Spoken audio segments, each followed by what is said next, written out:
What's going on, shredders? Welcome in, and I'm super excited. These next 2 videos or even 3 videos are going to be very juicy, lots of great information. So please make sure that you watch them thoroughly.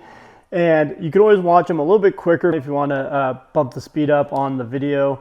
And also I will either leave some notes of kind of timestamps below in like the resource section or the description along with somewhere where you can jump around to see kind of where in the videos that you might be able to skip over depending on what you choose to do as far as your nutrition and what approach.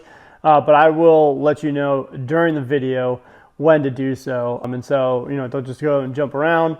I'll let you know kind of where you can do that and when to start doing that, because there's a lot of good information. And so what is the overview again of the summer shred and what we're going to be doing? Really going to be focusing on helping you guys to maximize weight loss before summer and cutting body fat, getting the body composition down, while also either maintaining or even maybe putting on a little bit of extra lean muscle. And so I have a very specific kind of approach, and it's really just been from fine tuning and doing this over the last 5 to 10 years. And so, if you follow through with kind of what I lay out, it's going to be really going to ensure that you just maximize and get the best results possible. Let's go ahead and jump into it. So the first thing that we're going to talk about in this video is goal setting and how you're going to track your progress, what you're going to track, and what's the best way to kind of go about that. And this is really important. And this is also good. This stuff obviously translates into when you're not doing just summer slam or summer shred, but anytime you want to kind of maximize your progress. And if you want to just even maintain part of these things you want to keep in your daily routine. And so, because the fact of the matter is, I kind of like to think of like this, like analogy of, if you want to be somebody who, if you take a moment and you think about your dream body, your dream self, what does that dream you do on a daily basis? What kind of habits and routines, rituals do they do every single day? And think about how that's different to what you do currently. And so if you want to be a fit person or a lean person, then you have to kind of take on the lifestyle and the habits that person does, right? And so most likely there's a gap between the things that you do now and the things that you should be doing. And what I've come to find is that people tend to overcomplicate that or overwhelm themselves by thinking that it entails overhauling their entire life, which over time that might be the case, but there are certain fundamental basic principles that I've found that if you start to implement those things, you can get damn near or very close to what you want to be. And so that's what we're going to go over, what those things are. And so I like acronyms because or like ways to kind of condense things and make it more simple to comprehend. And so I call this the Big 3 accountability system. And it's really the key progress tracking metrics that you want to keep in mind and that we're going to have you doing during the summer shred. So the Big 3 accountability system, the big part is the acronym. And so the 3 different ones is B, which is going to be for body progress tracking. So these are going to be your body progress tracking metrics. We're going to dive into those in a second. I is going to be for the Ignite exercise framework that we're going to use. And then the final thing, which is going to be G, which is going to be your good nutrition accountability system. Okay, so let's get into it. B for body progress tracking. So there's a couple things that we want to make sure that you're tracking. And so if you're not tracking your progress, then you're not going to make progress. All right. And so we want to make sure that we're actually tracking numerous metrics, because if you're just tracking weight, then you're not going to get a full understanding and comprehension of like what we're actually doing, right? Because I mean, most of you watching this have been through our challenge, or so you've been on this journey maybe for a few months or even a few years. And so you know that there's going to be weeks where maybe the weight goes up or maybe it doesn't move at all. But when you weigh in and you check your body fat percentage, you see body fat percentage went down, but your lean mass has gone up. And so tracking numerous metrics is important. So what are the metrics we want to track? So we're going to do weight on your scale, and it's going to be a scale at home, preferably, and you're going to weigh yourself first thing in the morning, every single day, ideally. The more stats you have, the better, and the more habits that we can stack in a day that are going to be propelling you towards your goal as opposed to pulling you away from it, the better. So that's a big reason why I like to track every day. I know it can be emotional. There's a lot of things that go into that, and that's fine. If you really struggle with it, then once a week is fine. But again, if you can do every day, and again, I don't like doing every other day because then it's easier to forget, and it's just better to, again, stack as many things in your corner as possible. So weight, first thing in the morning, go to the bathroom, take your clothes off on the scale, put it into your tracking system, boom, done.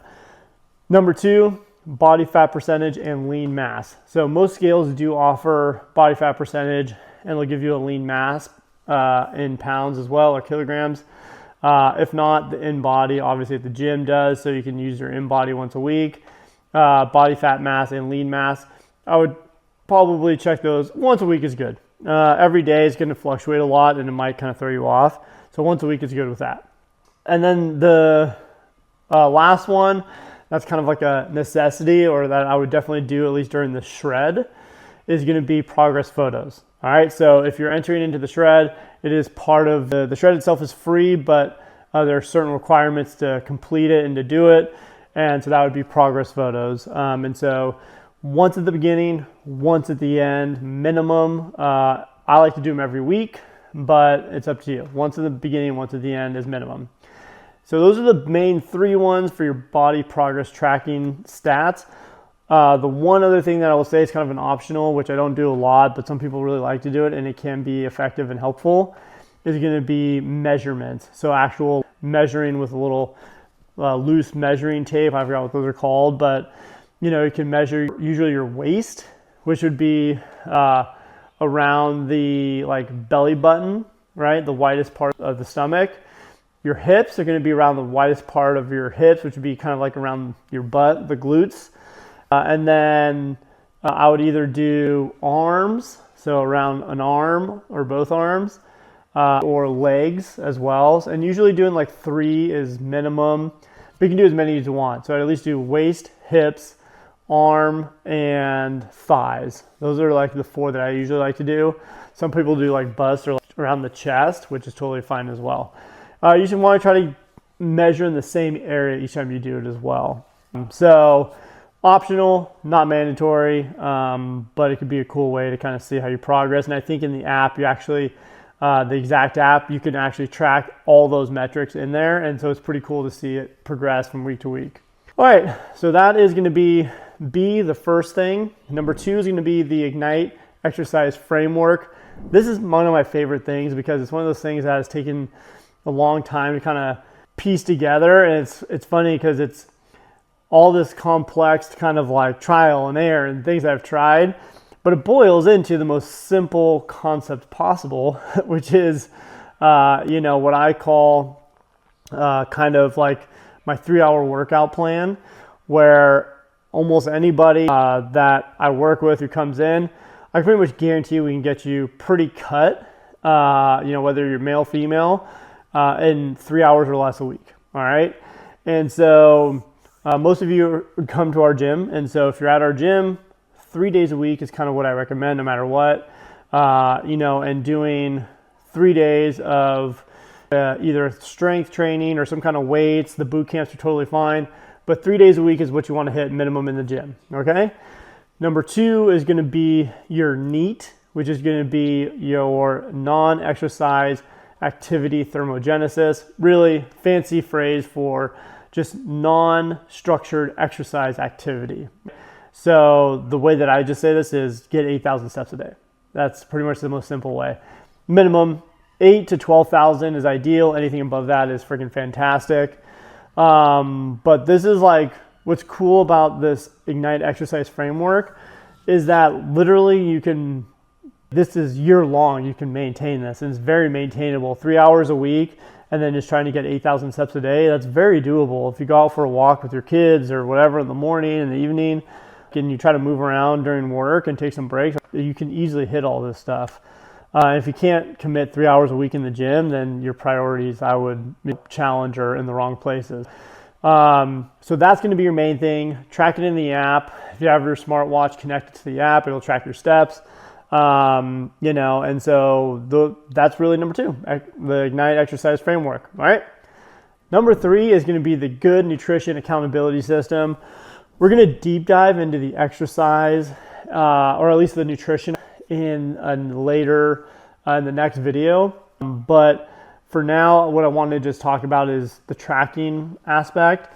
And so there's 2 different styles that we're going to have. So you can either do the clean eating approach, so following a clean meal plan and food list, or macro calorie tracking, which again, we'll talk about in the next video. But if you're going to do more of the clean eating approach, you're going to do meal photos or a journal and write down what you have. And for the photos, you'll just snap a picture of whatever you're eating or of your journal, whatever. But we need you to track it somehow. We need to be able to see what you're doing. You have some accountability around it, because if you want help, we can't help you unless we see what you're doing. All right. And then obviously with macro calorie tracking, that's you're tracking in the app, and so it's pretty easy for us to kind of see what's actually going on. So that's pretty much the big 3 accountability system. Again, the purpose of the accountability system is it gives you a framework for things to track and make sure that we're making progress, that we have a general idea of what we need to do to be successful. And the other part of this is these are all in line with creating habits of that ideal kind of body that, we strive for, right? And so it's all very simple things. It's not very complicated, and it's not like you have to overhaul your whole life to do these things. Especially once you kind of get in a rhythm and a routine, these things just fall into place naturally, and they'll get you great results if you follow through with them. Cool. The last kind of thing, which is going to be our bonus, which is honestly, I think it's just such an effective thing, especially when you talk about stacking habits that, propel us towards our goals as opposed to taking us further away from our goals. And, this is one of the ones where people are either super on board or they're super not on board, but supplements. And so there's a whole realm of supplements. The supplement industry has become it's a lot better now because we have a much more educated buyer these days as opposed to 5-10 years ago. And so there's a lot of better companies out there. However, obviously, if you know us, you know that we carry Prestige Labs and a couple other brands. If you want to go through us to get some supplements, it's totally fine. I will tell you what I'm going to be taking. I'm going to be doing the fat burner. I'm going to be doing protein powder. I'll be doing my pre-workout and the recovery. And then honestly, I'll also probably be doing the creatine as well. And so I'll kind of explain those each for a second.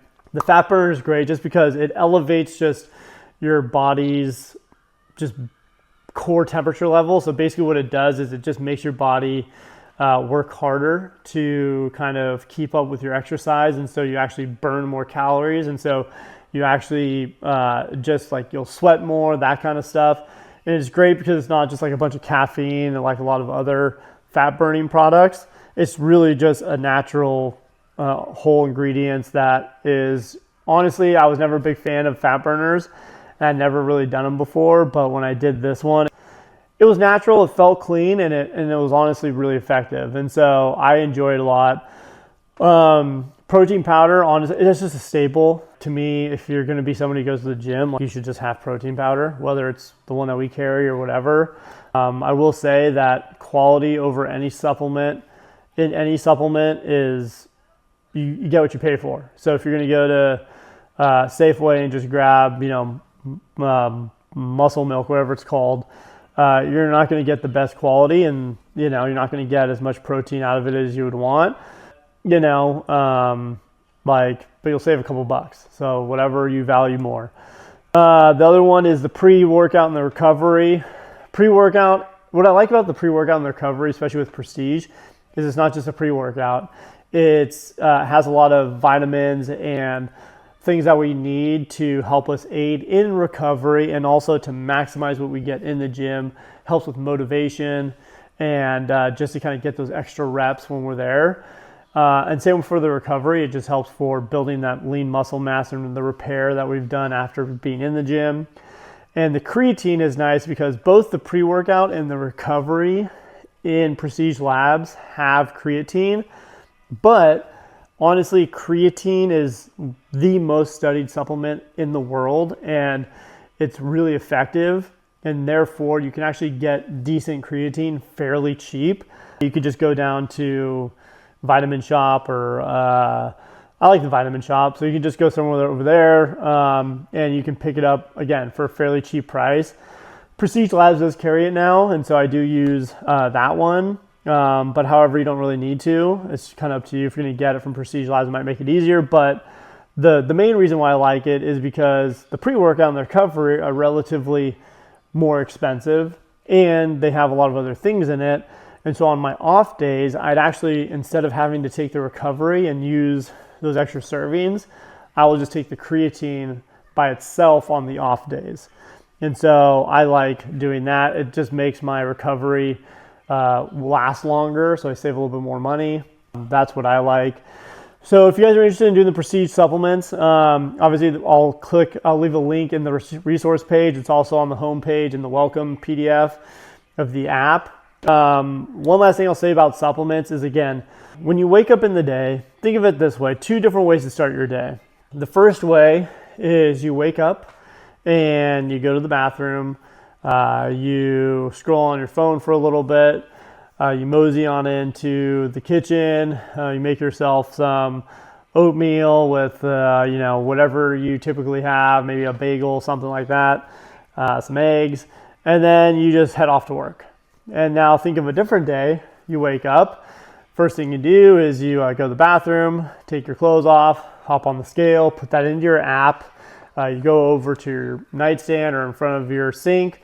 You take your fat burner and you take your multivitamin, your fish oil, you chug half a glass of water, and you enter everything into the app, and then you go and then you make your breakfast, take your shower.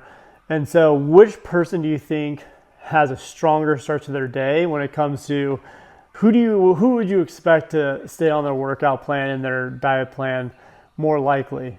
Person A or person B? To me, person B, who stacked multiple habits that are in line with living a healthier lifestyle, first thing in the morning is definitely more likely to stick to their plan. And in fact, studies have shown that people who do multiple things like that in the morning, even people who just took a supplement without weighing themselves in, were 90% more likely to stick to their plan. I think it was like 9 months to a year longer. Okay, so just by taking like a multivitamin or a supplement in the morning, they were 90% more likely to stick to a plan 9 to 12 months longer than the other person. So to me, the extra, $5 a day to stick to my plan longer is well worth it. Okay, so anyways, that's my rant on supplements. Those are the ones I'm going to be taking. If you have any questions, let me know. And this was the goal setting video, so hopefully you enjoyed it. I know it's kind of long. The next one, honestly, is going to be a lot longer, just going through the nutrition plan and how to navigate that. So looking forward to seeing you there. Take care.